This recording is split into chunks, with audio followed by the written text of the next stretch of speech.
Assalamualaikum warahmatullahi wabarakatuh. Halo semuanya, perkenalkan nama saya Lidiawati Suleman dari kelas 10B. Pada kesempatan kali ini saya akan menjelaskan materi tentang permintaan yang merupakan tugas mata pelajaran ekonomi. Dalam video kali ini saya akan membahas mengenai pengertian permintaan, bunyi hukum permintaan, faktor yang mempengaruhi, dan kurva permintaan. Dari gambar ilustrasi ini, pihak meminta disebut konsumen dan pihak menawarkan disebut penjual. 1. Permintaan atau demand. Pengertian permintaan adalah jumlah barang atau jasa yang diinginkan oleh konsumen pada tingkat harga tertentu dalam jangka waktu tertentu. Permintaan menunjukkan keinginan konsumen untuk membeli suatu barang atau jasa yang didukung oleh kemampuan untuk membayar. 2. Hukum permintaan. Hukum permintaan adalah suatu peristiwa yang dimana lebih banyak orang ingin membeli sesuatu sementara persediaan terbatas.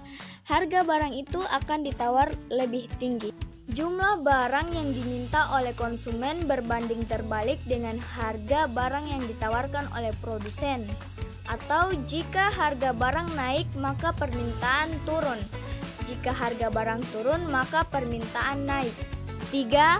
Faktor-faktor yang mempengaruhi permintaan. 1.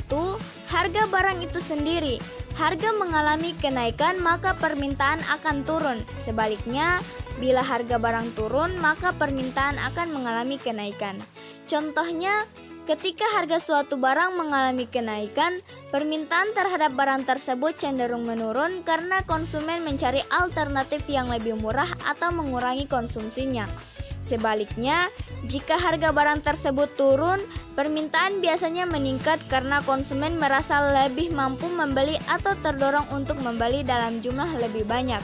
Sebagai contoh, ketika harga beras naik dari 10.000 per kilogram menjadi 15.000 per kilogram, permintaan turun dari 500 kg menjadi 300 kg per hari.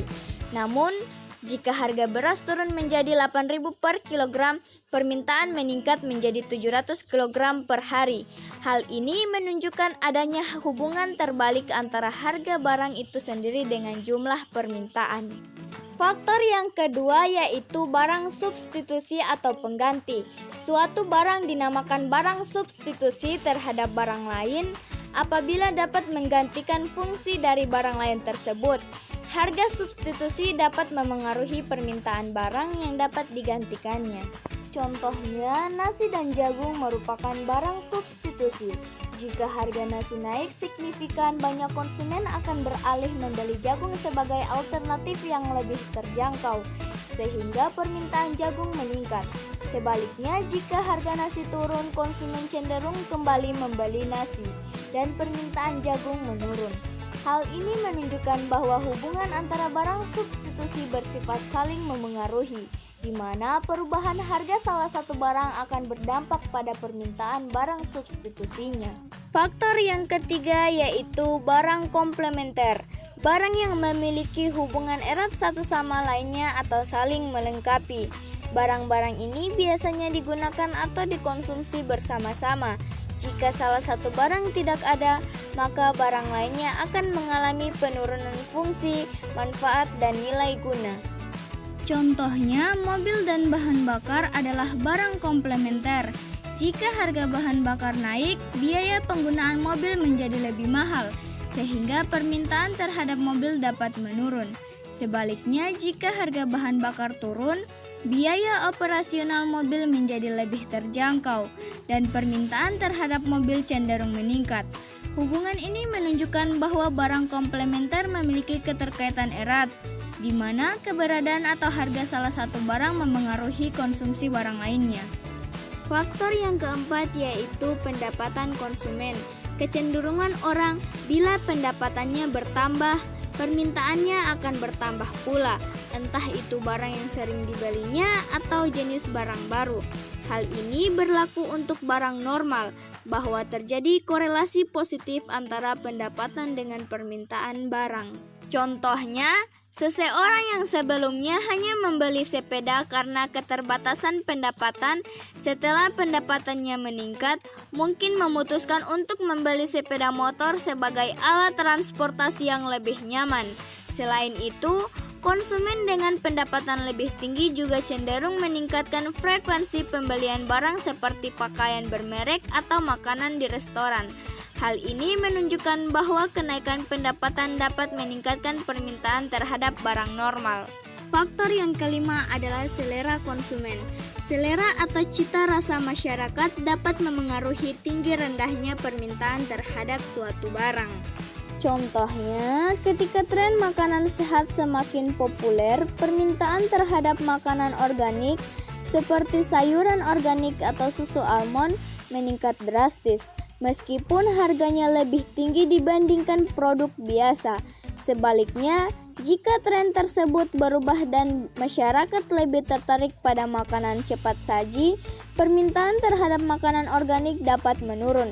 Hal ini menunjukkan bahwa perubahan selera konsumen memiliki dampak langsung terhadap naik turunnya permintaan barang di pasar. Faktor yang keenam adalah pertambahan penduduk. Dengan adanya pertambahan jumlah penduduk, maka dapat menambah permintaan terutama kebutuhan sehari-hari. Sebagai contoh, di sebuah daerah yang mengalami pertumbuhan penduduk akibat urbanisasi, permintaan terhadap beras, minyak goreng, dan air bersih akan meningkat karena jumlah konsumen bertambah. Selain itu, kebutuhan fasilitas pendukung seperti perumahan, sekolah, dan transportasi juga akan meningkat seiring dengan bertambahnya populasi. Hal ini menunjukkan bahwa pertumbuhan penduduk mendorong kenaikan permintaan barang dan jasa untuk memenuhi kebutuhan hidup mereka. Faktor yang ketujuh atau faktor yang terakhir adalah asumsi terhadap perubahan harga. Apabila konsumen menganggap suatu barang terus naik, maka jumlah barang yang diminta akan naik. Sebaliknya, apabila harga suatu barang dianggap terus turun, maka konsumen akan menunda pembelian sampai harga mencapai tingkat terendah. Contohnya, asumsi ini sering terjadi dalam pasar barang tahan lama atau barang investasi.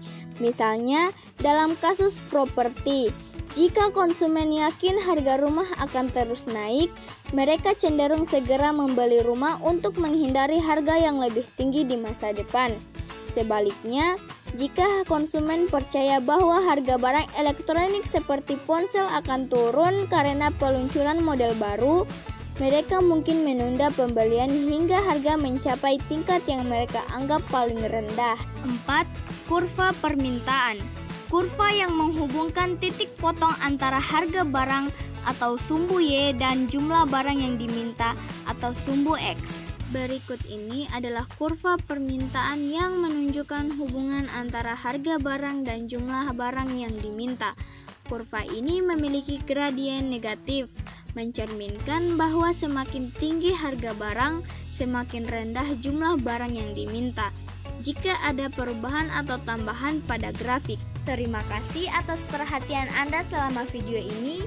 Dalam pembahasan tadi, saya telah menjelaskan pengertian permintaan, bunyi hukum permintaan, faktor yang mempengaruhi, dan kurva permintaan. Dan saya harap ini memberikan manfaat bagi Anda. Jika ada hal yang masih kurang jelas, jangan ragu untuk bertanya di kolom komentar. Sampai bertemu lagi di video-video berikutnya dengan topik yang lebih menarik. Wassalamualaikum warahmatullahi wabarakatuh.